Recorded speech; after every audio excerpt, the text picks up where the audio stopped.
Nos destaques do Panorama CBN de hoje, eu conto para você que a Procuradoria-Geral da República denuncia 39 golpistas que participaram do ataque em Brasília no dia 8 de janeiro. E no Rio de Janeiro tem uma informação que parece até repetida, mas não é. A Polícia Civil prendeu mais um anestesista acusado de estuprar pacientes. E no noticiário internacional, o mafioso mais procurado da Itália, Messina Denaro, foi preso hoje após 30 anos. Panorama CBN. Olá para você que está ouvindo o Panorama CBN. Eu sou a Juliana Prado e vou te contar em menos de 30 minutos tudo que foi notícia nesta segunda-feira, dia 16 de janeiro de 2023.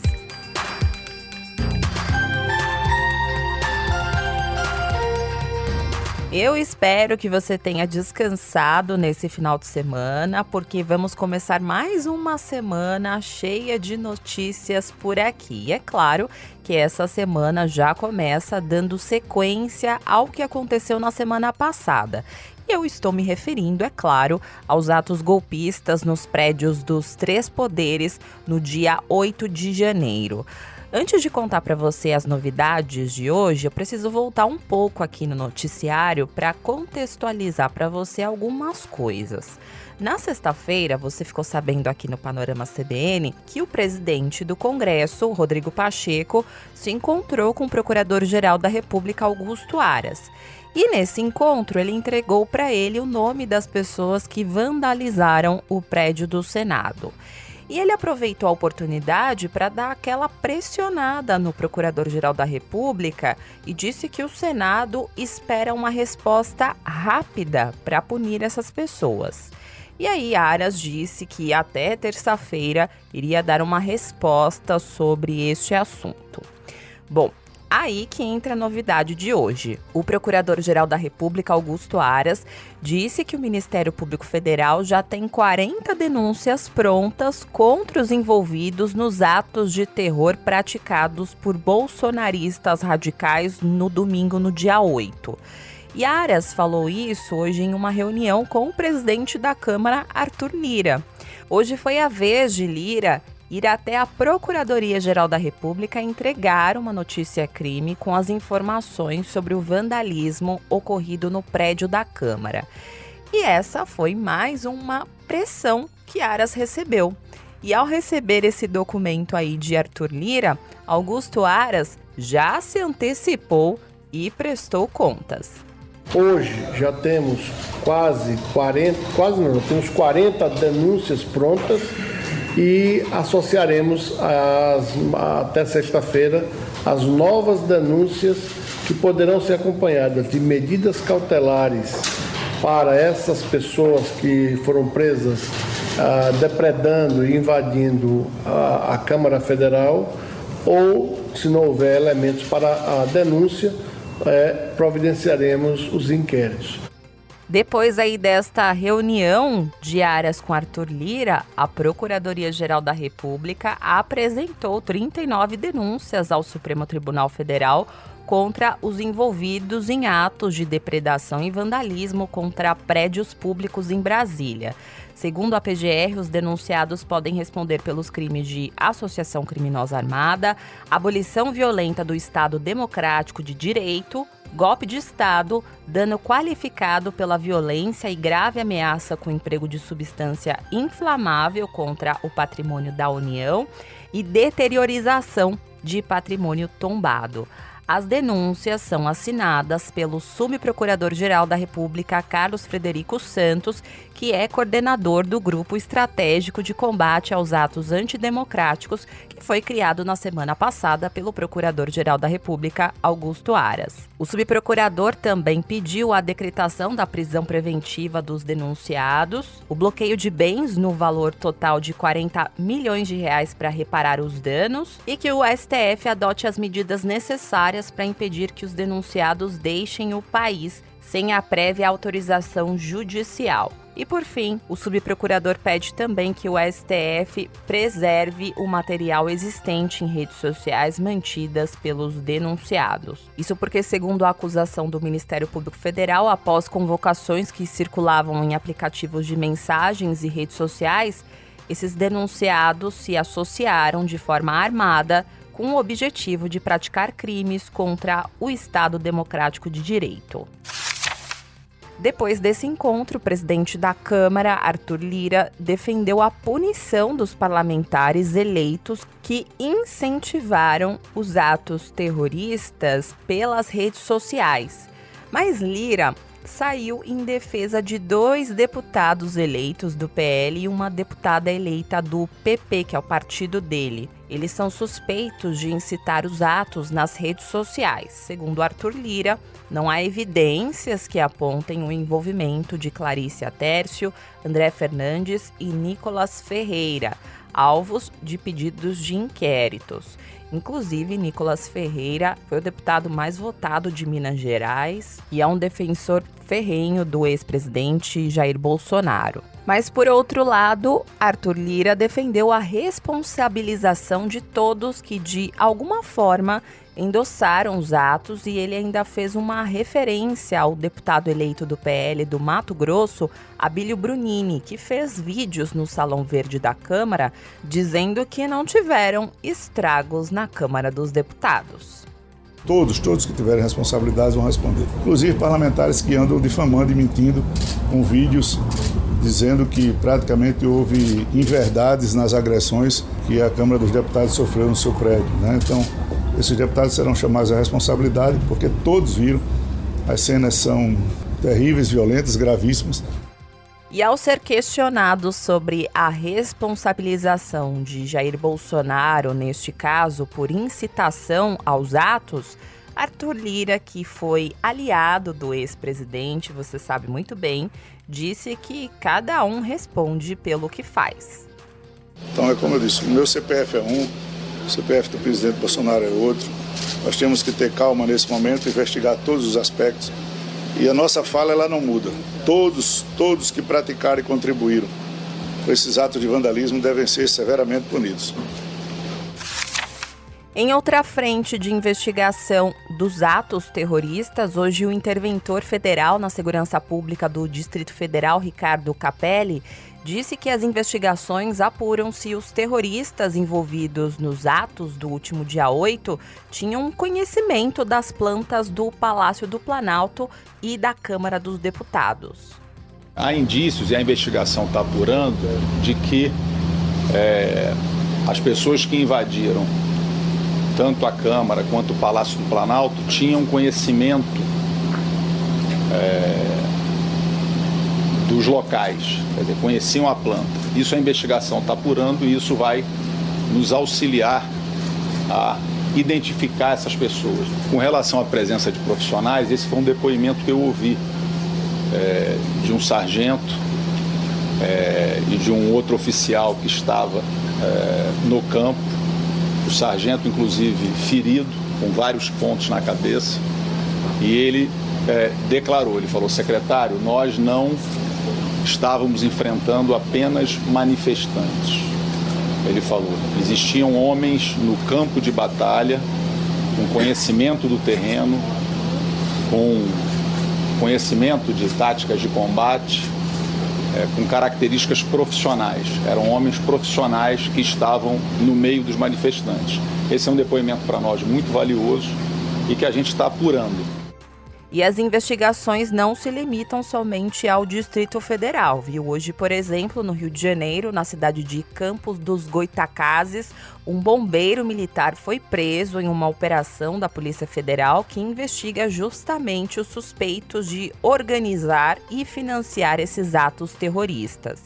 O bombeiro do Rio de Janeiro que foi preso é o subtenente Roberto Henrique de Souza Júnior, que atua em Guarus, no norte fluminense. Ele e outras 2 pessoas são investigadas por associação criminosa, tentativa de abolição violenta do Estado Democrático de Direito e incitação das Forças Armadas contra os poderes institucionais. A operação de hoje também apura a participação deles na organização de atos golpistas em frente a quartéis em Campos dos Goitacazes e também de bloqueios de vias em atos antidemocráticos após o segundo turno das eleições. As outras 2 pessoas ainda são procuradas. E após a prisão do bombeiro, o secretário de Estado de Defesa Civil e comandante-geral do Corpo de Bombeiros do Rio de Janeiro, coronel Leandro Monteiro, disse o seguinte, abre aspas, será instaurado um inquérito policial militar para apurar a participação do bombeiro da corporação em ataques contra o patrimônio público e em associações criminosas visando a incitação contra os poderes institucionais estabelecidos, o que é inadmissível. Fecha aspas. Aqui em São Paulo, hoje, o vice-presidente Geraldo Alckmin participou de um evento na Fiesp, a Federação das Indústrias do Estado de São Paulo. E Alckmin foi representando a outra persona dele, a persona ministro do Desenvolvimento, Indústria, Comércio e Serviços, porque ele acumula essa função também, além de ser vice-presidente. E neste encontro, que foi o primeiro do ano da federação, Alckmin mandou alguns recados. Ele negou que o presidente Lula vá revogar as reformas trabalhista e da Previdência e defendeu a reforma tributária como central para este ano. E ele ainda botou como meta zerar o imposto sobre produtos industrializados, o IPI. E apesar de admitir que é possível aprimorar tanto a reforma trabalhista quanto a previdenciária, o vice-presidente disse que o foco mesmo é avançar contra o atual manicômio tributário. Eu acho que a reforma tributária não é de governo nem da oposição, ela é do país. É senso comum que nós precisamos sair desse cipoal tributário, que nós estamos, é um verdadeiro manicômio tributário.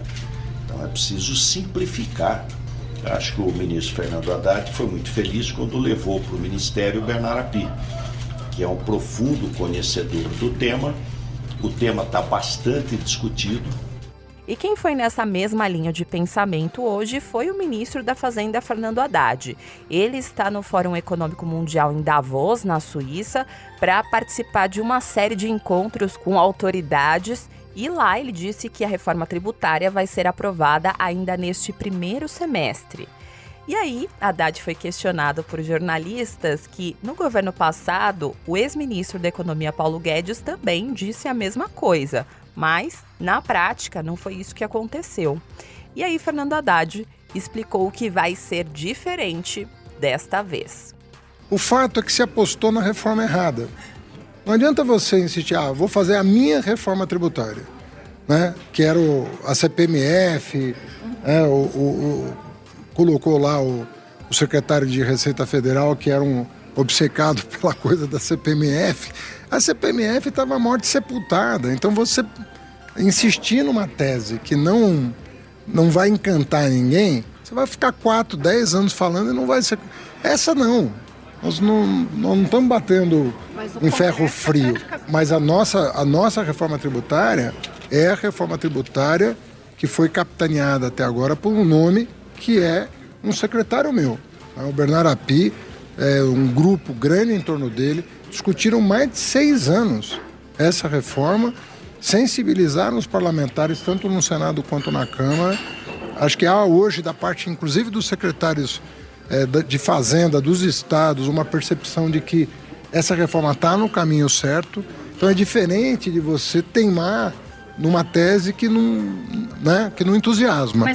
Aproveitando que eu estou falando sobre Davos, o ministro da Economia, Fernando Haddad, disse em entrevista à Globo News que ele pretende levar recados do Brasil ao mundo, como, por exemplo, o de apoio à democracia, a de retomada do crescimento com atenção às contas públicas e também o apoio à sustentabilidade ambiental. Olha, na verdade, a mensagem é de que o Brasil voltou, né?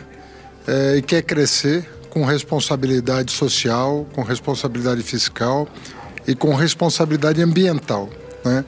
São 3 temas muito importantes para a comunidade internacional e o presidente Lula me encarregou, a mim e a Marina Silva, de trazer essa mensagem que nós vamos nos reapresentar para o mundo com os mesmos compromissos históricos que mantivemos em outras ocasiões. Agora, eu vou fazer uma pausa no noticiário para contar para você um recado do patrocinador deste podcast. O Open Finance, ou Sistema Financeiro Aberto, é uma iniciativa do Banco Central para o compartilhamento de dados entre instituições financeiras. E na prática, isso quer dizer que o cliente de um banco pode compartilhar os seus dados financeiros de forma segura e prática com qualquer outra instituição participante e pelo tempo que escolher. Tudo isso para buscar as melhores ofertas. O Open Finance traz inovação para o sistema financeiro e promove a concorrência e melhora a oferta de produtos e serviços. E com o compartilhamento de dados, pessoas e empresas aumentam as suas chances de ter ofertas de produtos e serviços mais personalizados.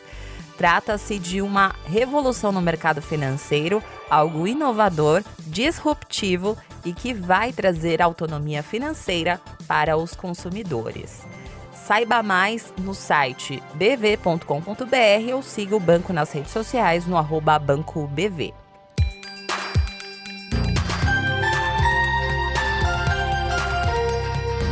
Voltando ao noticiário, eu tenho uma informação que parece que é até repetida, mas infelizmente não é.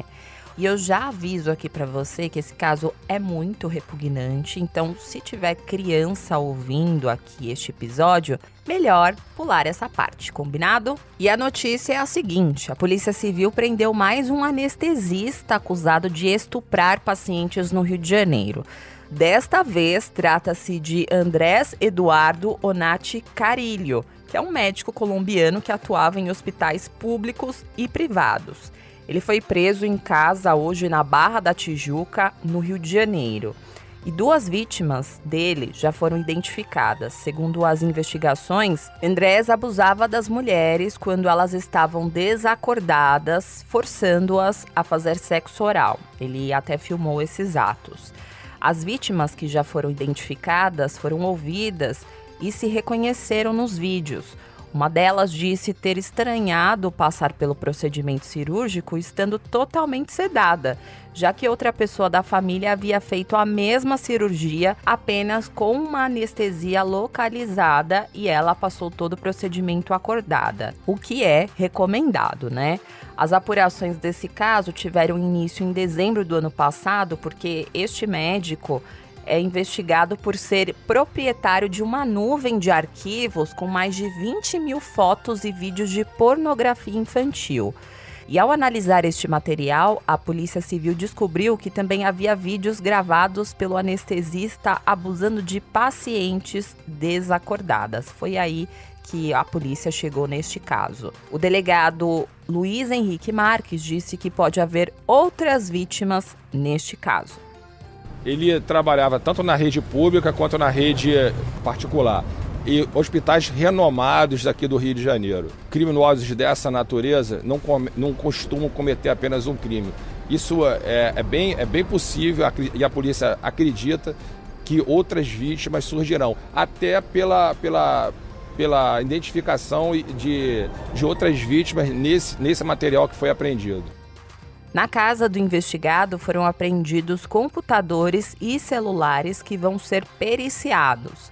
Mas a análise do material que já foi coletado chamou a atenção pela gravidade e a quantidade de arquivos, que incluíam também até bebês com menos de 1 ano de vida.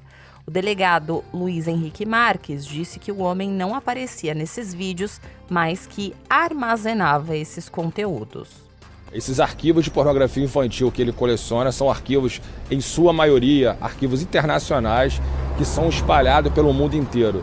Ele não aparece nesses arquivos de pornografia infantil, ele apenas coleciona, que constitui crime de manter esse tipo de material. O vídeo em que ele produziu, até o momento que a gente já identificou que ele produziu, são só os vídeos em que ele estupra as duas pacientes. Eram pacientes que eram submetidas por cirurgia, apesar de uma ter sido numa maternidade, não era um parto. O médico colombiano é acusado de estupro de vulnerável e de armazenar conteúdos com pornografia infantil. A pena para esses crimes pode passar de 20 anos de prisão. E a partir de agora, a polícia espera avançar nas investigações, levantando todas as unidades em que o médico já trabalhou para encontrar possíveis novas vítimas. E as pacientes do anestesista que tiverem queixa a prestar devem procurar a Delegacia da Criança e do Adolescente no centro do Rio de Janeiro. O homem está preso de forma temporária e, depois de ser ouvido, vai ser encaminhado para o sistema prisional.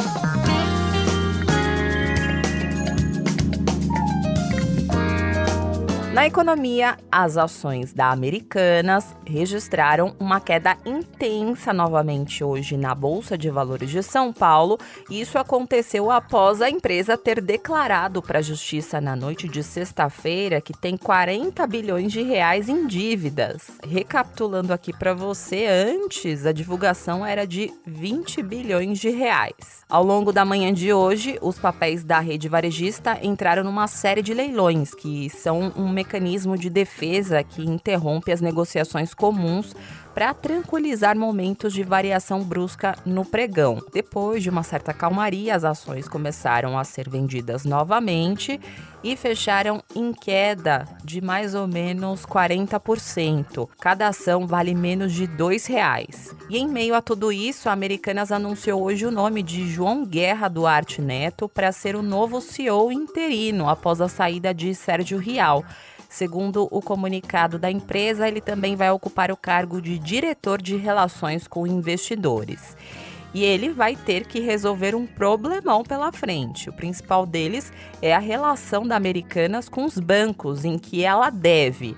O BTG Pactual, por exemplo, entrou com um pedido contra a decisão da Justiça, que aceitou o pedido da Americanas para não executar as dívidas que ela deve neste momento. E aproveitando que eu estou falando de mercado financeiro, vamos aos números do mercado de hoje. A Bolsa de Valores de São Paulo encerrou o dia de hoje em baixa de 1,67% aos 109.061 pontos. No mercado de câmbio, o dólar comercial fechou o dia em alta de 0,83%, cotado a R$ 5,149. Já o euro encerrou o dia com uma leve alta de 0,74%, cotado a R$ 5,571.